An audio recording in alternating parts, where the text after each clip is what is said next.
Bonjour à tous, ravi de vous retrouver pour notre dernier numéro d'Azure News and Updates pour évoquer les nouveautés et mises à jour Azure parues au cours de la semaine 30 qui s'étale du 18 au 24 juillet. Je m'appelle Arnaud Morvillier, je suis architecte solution cloud et fondateur de la société Grouna. Notre équipe vous accompagne dans tout ce qui concerne l'écosystème Azure. Alors aujourd'hui, notre vidéo va s'articuler autour des trois sujets que sont les news, les updates en GA et les updates en preview. Petit rappel, comme d'habitude, tout ce que nous allons aborder aujourd'hui est accessible sur le site de Microsoft. Commençons tout de suite avec les news. Alors, comme chaque année, la semaine dernière a eu lieu l'événement Microsoft Inspire 2022, qui est l'événement partenaire. Cette année, il était consacré au cloud Microsoft Azure et au programme partenaire. En suivant le lien que je vous ai mis dans la vidéo, vous pourrez revivre les moments forts et pourquoi pas identifier des axes de développement de votre activité au travers de différents programmes partenaires que Microsoft vous propose. Le service Azure Disk Storage qui propose une version 2 pour les disques premium SSD qui va permettre de provisionner séparément les IOPS, le débit et la capacité de stockage sur disque dont vous avez besoin. Alors le SSD Premium V2 offre une performance de base de 3000 IOPS et 125 mégas par seconde pour toute taille de disque proposée sans frais supplémentaires. Donc ça c'est plutôt intéressant. Donc la capacité de stockage Premium SSD V2 peut aller d'un minimum de 1 Go jusqu'à 64 Tera avec des incréments de gigas. Donc vous voyez, il est possible d'avoir une très petite taille jusqu'à une très grosse taille. Alors en disant ça, je me rends compte que ça peut être tendancieux. Je parle évidemment de stockage pour le Premium SSD V2. Enchaînons avec les annonces en GA.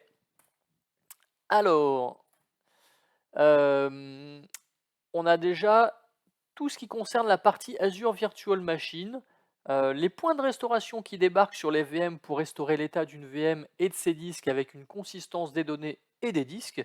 Cette fonctionnalité, elle s'appuie sur la solution VSS pour les OS Windows et sur des scripts pour les OS Linux.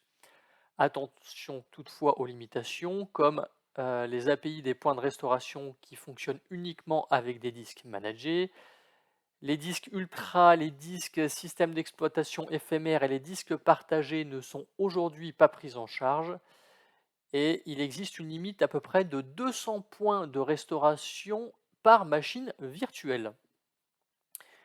Il y a quelques semaines, nous avions évoqué l'arrivée du nouveau type d'instance NVADS A10 V5 qui permet d'être utilisé pour un large choix de charges de travail comme le graphisme, la vidéo, l'IA, la simulation et plein d'autres. Eh bien aujourd'hui, cette série débarque dans les régions West Europe, South Central US et West US 3. Concernant les nouveaux types d'instances pour les VM confidentielles, donc aujourd'hui Microsoft propose de nouveaux types d'instances, à savoir DCAS V5 et ECAS V5 qui utilisent la troisième génération de processeurs AMD EPYC qui inclut nativement la fonctionnalité, enfin des fonctionnalités de sécurité comme Secure Encrypted Virtualization Secure, Nested Paging, plus connu sous SEV-SNP. Donc ça permet simplement de renforcer la sécurité afin que votre hyperviseur n'accède pas à la mémoire et à l'état de vos VM. Pour les amateurs de PowerShell, vous pourrez enfin utiliser la dernière version PowerShell 7.2 sur les fonctions Azure, qui nécessitera simplement d'avoir le runtime V4 comme prérequis. Enchaînons sur les conteneurs. AKS prend désormais en charge le déploiement de clusters sans plugin Container Network Interface de préconfigurer. Cela permet de faciliter l'utilisation de presque tous les plugins CNI, donc Container Network Interface, qu'ils soient open source ou commerciaux, ce qui vous permet de conserver le même CNI sur les clusters à la fois dans Azure et en dehors d'Azure. Heu, ou également d'utiliser des fonctionnalités d'autres plugins pour activer les configurations spécifiques dont vous aurez besoin. Voilà. Autre point sur AKS, vous pouvez désormais contrôler la communication entre vos pods Windows avec la solution Calico Network Policies. Jusqu'à présent uniquement présent pour les pods Linux, elle sera désormais proposée sur les pods Windows à partir de la version 1.20 de Kubernetes. Enchaînons avec les bases de données et on a pas mal d'infos sur Azure Database for PostgreSQL. On commence avec le mode Hyperscale. Le mode Hyperscale qui prend désormais en charge la dernière version de Citus, à savoir la version 11. Alors pour rappel, Citus, c'est une extension open source de PostgreSQL qui transforme Postgre en une base de données distribuée, en offrant par exemple de la mise à l'échelle horizontale, mais aussi en parallélisant les requêtes SQL sur plusieurs nœuds d'un cluster. Si vous aviez l'impression que votre Azure Database for PostgreSQL Hyperscale avait des problèmes pour traiter certaines charges de travail, sachez que vous avez maintenant la possibilité d'allouer jusqu'à 96 vCore et même, je vois, jusque 104 vCore qui sont accompagnés de 672 Go de mémoire. Donc ça laisse de la place. Ensuite, le niveau basique de Azure Database for PostgreSQL Hyperscale prend désormais en charge les configurations 16, 32 et 64 vCore, en plus des 2, 4 et 8 vCore déjà pris en charge. Donc je résume, le niveau basique, vous avez désormais comme choix 2, 4, 8, 16, 32 et 64 vCore. Cette évolution est disponible à la fois pour les nouvelles instances, mais aussi pour les instances existantes, ce qui est plutôt sympa. On enchaîne avec cette fois-ci le mode Flexible Server. Donc vous n'êtes pas sans savoir que Flexible Server propose des extensions afin d'étendre les fonctionnalités de votre base de données. Et bien aujourd'hui, deux nouvelles extensions sont ajoutées. PL V8, qui est une extension du langage JavaScript, et PG Routing, qui est une base de données géospatiale pour fournir un routage géospatial. Une autre bonne nouvelle lorsque vous cherchez à offrir de la haute disponibilité pour Azure Database for PostgreSQL Flexible Server, vous pouvez maintenant choisir la zone de disponibilité dans laquelle vous souhaitez déployer votre base de données de secours, ce qui vous offre deux avantages. Le premier, la réduction de la latence de réplication entre vos deux bases de données. Et le second, les sauvegardes sont stockées en mode ZRS au lieu du mode LRS.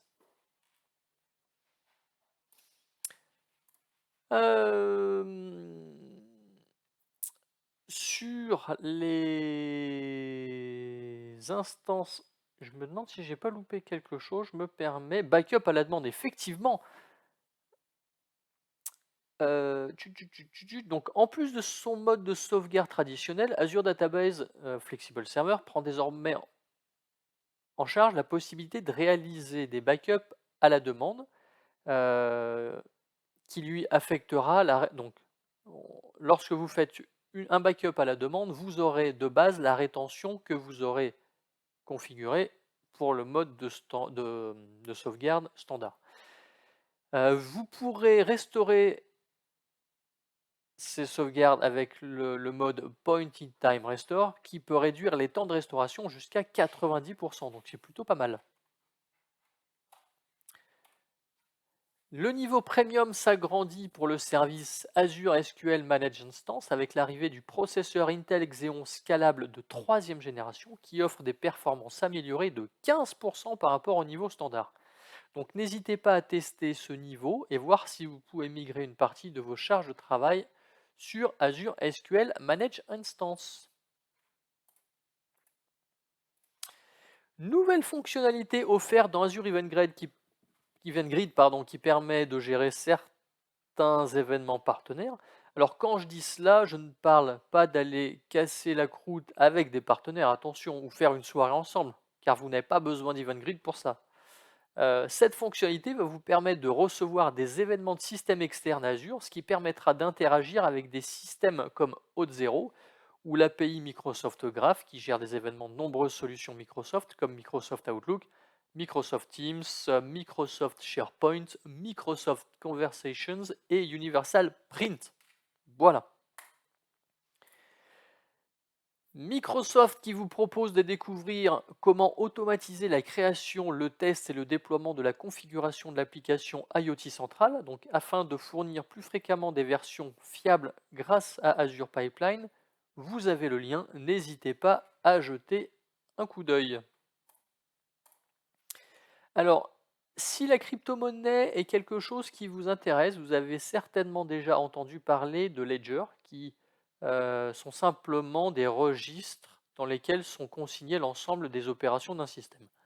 Eh bien, aujourd'hui, Microsoft propose un nouveau service, à savoir Azure Confidential Ledger, qui est un registre confidentiel et inviolable qui vous aide à garantir l'intégrité des données en empêchant toute modification de celles-ci.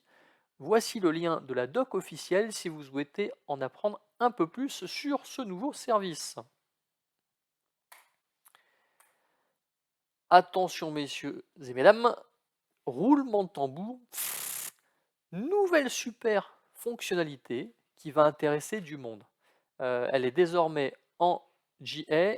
Elle vous permet de modifier la taille d'un disque Premium SSD ou standard SSD sans avoir besoin d'arrêter votre VM, ce qui réduit forcément les coupures de service. Alors, je viens de jeter un œil sur la documentation officielle qui est toujours taguée Preview. Il y a tout de même certaines limitations. Seuls les disques de données sont pris en charge.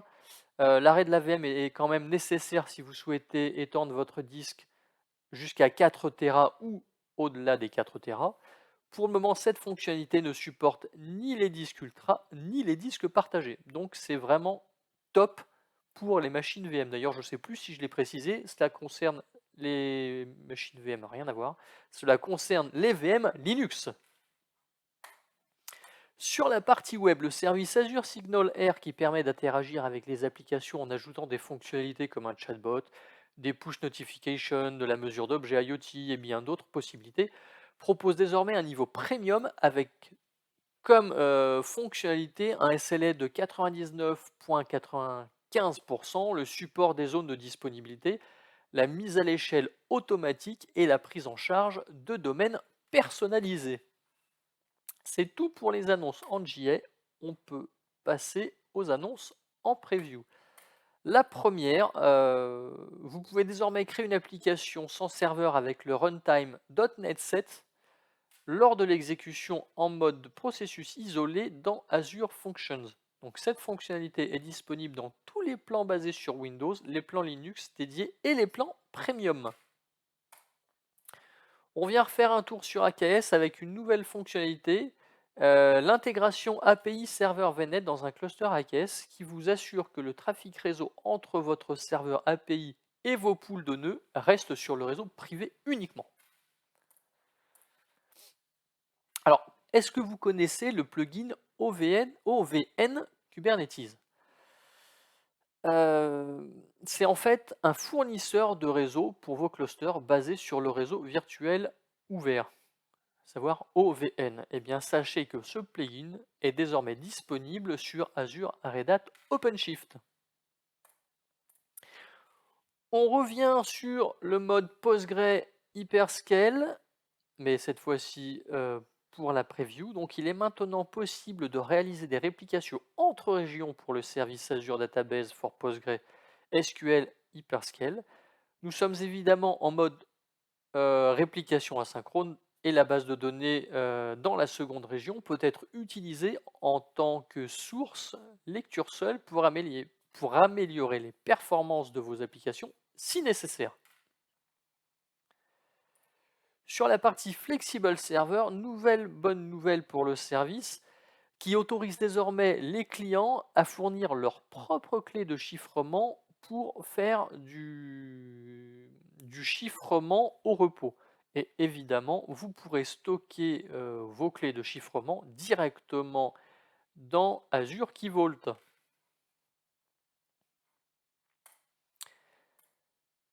Alors, le service Azure Load Testing, qui est toujours en preview, mais qui évolue constamment, fournit maintenant des informations sur l'intégrité du Load Engine, ce qui va permettre d'indiquer si l'infrastructure de test elle-même pourrait être la cause des goulots d'étranglement ou des erreurs qui apparaissent dans les rapports de test de charge en mesurant par exemple la moyenne CPU, la mémoire et la connectivité réseau disponible. Toujours sur le service Azure Load Testing, qui se voit attribuer de nouveaux métriques comme les métriques clientes, les requêtes par seconde, la latence, bref, que vos tests fonctionnent ou non, maintenant vous aurez un peu plus d'informations sur l'exécution de ceux-ci. Alors, à partir d'aujourd'hui, lorsque vous déployez une VM dans Azure Stack HCI, depuis Azure Arc, l'OS remonte automatiquement dans l'interface Azure Arc. Ça va vous permettre d'utiliser directement et simplement les extensions au niveau des VM pour par exemple exécuter des scripts personnalisés ou installer certains agents. Vous pouvez également retrouver les images que vous pouvez déployer sur Azure Stack HCI directement dans la Marketplace Azure, comme Windows 11 Enterprise qui est utilisé par Azure Virtual Desktop, mais aussi Windows Server 2022 Data Center Azure Edition qui permet l'application de correctifs à chaud. D'autres images suivront dans les mois à venir. Et enfin, vous êtes utilisateur d'Azure Stack HCI et vous rencontrez des soucis, ce qui peut arriver, et vous avez besoin de contacter le support Microsoft. Eh bien, notez que Microsoft sort une nouvelle fonctionnalité qui s'appelle Grant Remote Support Access, qui vous permet directement depuis Azure Stack HCI d'autoriser certaines actions au support comme la collecte de logs, mais aussi d'exécuter des réparations d'installation de logiciels. Donc l'accès peut être autorisé de 1 heure à 14 jours selon la gravité du problème. Voici le lien officiel si cela vous intéresse. Sur Azure Stack HCI, l'équipe produit sortira la nouvelle version annuelle de son OS dont le nom de code est 22H2. De nombreuses améliorations sont à prévoir sur l'hyperviseur, le stockage, la mise en réseau et plein d'autres choses. À savoir que pour les nouvelles installations, la version 22H2 commence par une posture de sécurité par défaut plus solide, y compris un ensemble de protocoles et de suites de chiffrement plus solides, un serveur Secured Core, le contrôle des applications Windows Defender et d'autres fonctionnalités de sécurité bien connues activées par défaut dès le début. Donc ça, c'est plutôt sympa. Alors, Azure Advisor qui prend désormais en charge les tags déployés sur les ressources, ce qui va vous permettre d'identifier les gains potentiels, mais aussi d'avoir des scores par application, par projet ou par département, par exemple, selon la politique de gestion des tags que vous aurez mis en place au sein de votre entreprise. Donc c'est plutôt sympa aussi. Donc l'équipe produit Azure Monitor propose une nouvelle version pour les charges de travail SAP qui permet de collecter les logs, mais aussi de visualiser les métriques SAP, mais aussi les métriques d'infrastructure en un seul et même endroit. Ils en profitent pour changer le nom qui sera désormais Azure Monitor for SAP Solution, ou AMS. Le service Azure Backup améliore encore son système de notification des alertes avec la possibilité de configurer des notifications sur un large éventail de canaux de notification, la possibilité de sélectionner des scénarios pour lesquels être averti, la capacité à gérer des alertes et des notifications par programmation, ou encore la capacité à avoir une expérience cohérente de gestion des alertes pour plusieurs services Azure, y compris la sauvegarde. D'ailleurs, si vous êtes toujours sur l'ancien système d'alerte, Microsoft recommande de passer sur le nouveau, d'autant plus que le coût est sensiblement le même, avec une charge supplémentaire lorsque vous dépassez 1000 alertes par mois. Donc, pour info, ça correspond à peu près à 30 notifications par jour. Alors, ce qui devait arriver arrive enfin avec la prise en charge de TLS version 1.3 pour Azure Application Gateway. Donc c'est livré avec les nouvelles stratégies Predefine et Custom V2 qui offrent des améliorations côté sécurité mais aussi de meilleures performances.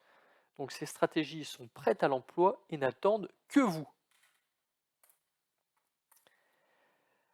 Plusieurs nouveautés pour Azure Spring Cloud avec par exemple la prise en charge des images conteneurs personnalisées, mais aussi avec la gestion des User Assigned Identity pour la gestion des informations de connexion. Et enfin, le service Azure Web PubSub qui vous aide à créer facilement des applications web de messagerie en temps réel avec des WebSockets en s'appuyant sur le modèle publication-abonnement qui propose désormais un niveau premium. Donc, il propose entre autres un SLA de 99,95%, le support des zones de disponibilité, la mise à l'échelle automatique, mais également la prise en charge des domaines personnalisés. Alors, c'est tout pour cette semaine. Merci de nous avoir suivis. Si nos contenus vous intéressent, n'hésitez pas à vous abonner à notre chaîne YouTube ou à notre page LinkedIn. En attendant, nous vous souhaitons une excellente journée. Prenez soin de vous. Si vous êtes au soleil, pensez à mettre de la crème solaire. À très vite.